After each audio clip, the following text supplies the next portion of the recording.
Who wish to vote or change their vote? Hearing none, the ayes are 62, the nays are 36. Senate Bill 1, as amended, is passed. The Keystone Pipeline has been languishing in political discourse and the American psyche for more time than it would take to actually build the pipeline. Split and stopped by the fight between those who say it makes every sense to build it, those who counter it say it makes no sense at all. We have heard from the dozens of people making political points. Now let's talk to one who faces the pipeline in her own backyard. She is the vice president of the National Family Farm Coalition, heavily involved in issues that face her community and her profession as a farmer raising sheep, cattle, and crops on the family farm in Glendive, Montana. Let's welcome Dena Hoff to MidPoint. Dena, thank you so much for being here. Thanks for having me. Dena, tell us a little bit before we get to what happened in Glendive recently. When the Keystone Pipeline when you first got an inkling that it was going to be coming either right in your own backyard or right in your general area, what was your thinking and what was the thinking of the people in the area? Most of the people in the area figured that it was going to bring jobs and they were okay with it. The farmers and ranchers whose land was going to be crossed by the pipeline were not okay with it, especially when we found out that the governor had offered eminent domain to the pipeline company. Now, with regard to that and the pipeline crossing, is the pipeline ever going to be on your land at any time? It's not going to be on my land, but it's going to be upriver from where my irrigation water is pumped out of the river, and that's a big concern for me. Okay, now let's get to what happened in Glendive. Now, this is you're about 40 miles west of the North Dakota border, correct? Right around in there? Pretty close. Okay, now apparently on Saturday morning, less than 10 miles south of Glendive, you had a crude spill of about 1,200 barrels. Some people said significant, some people said not. What's the reality on the ground about the spill, when it happened, and what you've seen thus far? The reality is that it's right across the fence from my sheep pasture. To the east, I can see the site where they're working above the spill right from my kitchen window. And I wasn't notified about it at all as an adjoining landowner. I never found out until I had heard a neighbor's son talk about not being able to take a shower because of the oil spill. And it wasn't until I got home Sunday night, the day after, and saw the lights in all the vehicles down across my fence that I knew exactly where the pipeline break was. Now, Dena, is this the first time that you've had a pipeline break in the area, this pipeline or any other pipeline?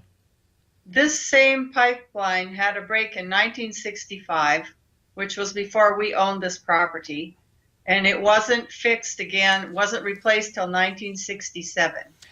Is it fair to say that this, though, is not really connected? This is what some people will say, that this is not really connected to the Keystone issue because this pipeline was built back in the 1950s and apparently there's rusty welding on it. It wasn't maintained properly. The pipeline would be built to 21st century standards, so it would be safe.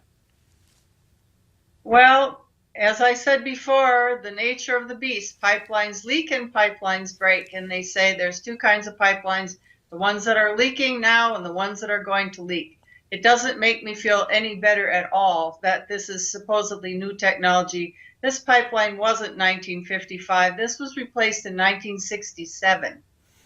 Okay, but what we're told is, and according to several reports, the faulty welding was actually done in the 50s on this part. So it still is taking some time. It wasn't properly maintained. Either way, it wasn't properly maintained, correct?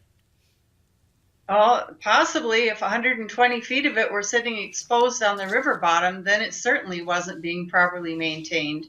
What is your problem with the pipeline? What are the people in your area? What is your main opposition to it? Why do you not want it in your community?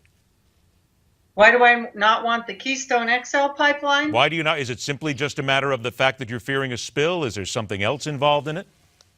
Well, there's a lot of things involved in it. First of all, it's nothing that we need. We have an oil glut in this country right now. I'd like to know how much of that oil glut is being put into our domestic reserve for emergencies, and why, if we're talking about being energy secure in this country, we think that we need Canadian oil for energy security. And how can we have energy security if this is all proposed to be exported anyway? It's just a total unnecessary 1,711-mile gash across the heartland of the United States is totally unnecessary. Dena, what would you say then to the people who are sitting in Washington, D.C. right now and say, we hear you, Dena, however, there's going to be at least temporary jobs here. It's going to be important. This is a pipeline that absolutely must go through. I tell them to start looking to the seventh generation. I tell them to look at the mess that's been made in the tar sands area of Alberta, at all of the cancer and the death and the destruction that's happening there to the ecosystem, to the water, the wildlife, to the human beings who live there, and say, is that what you want to support? Think about the climate change. More tar sands development is going to have a huge impact on climate change. And I talk to people all over the world. I see what they're going through with more deserts, more storms, with the people who live on coastlines and islands who are being flooded, who are having severe weather events. And that's due to climate change. And do we want more of that?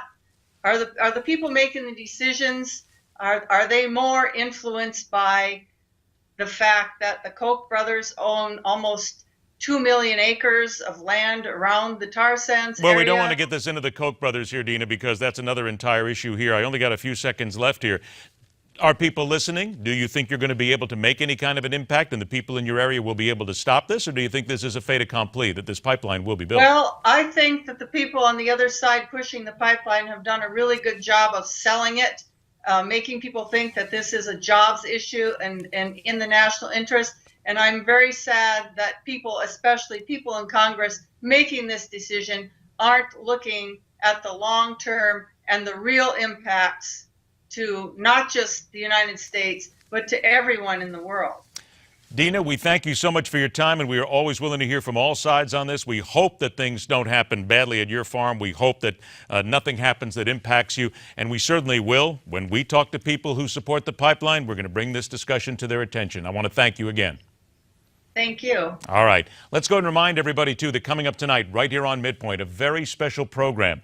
Chris Kyle, A Hero Speaks. This is a one-on-one interview with the man who is the American sniper, taken during one of his times when he was home and one of those times when he got a chance to speak with us exclusively about what he faced and what his life was like. Chris Kyle, A Hero Speaks. It's only on Newsmax TV. It is tonight, Eastern Time, 8 p.m. and 11 p.m. Please make sure you catch them. When we come back, another take on those who feed America and the world. Farm Aid is returning on its 30th anniversary. It's coming up next on MidPoint.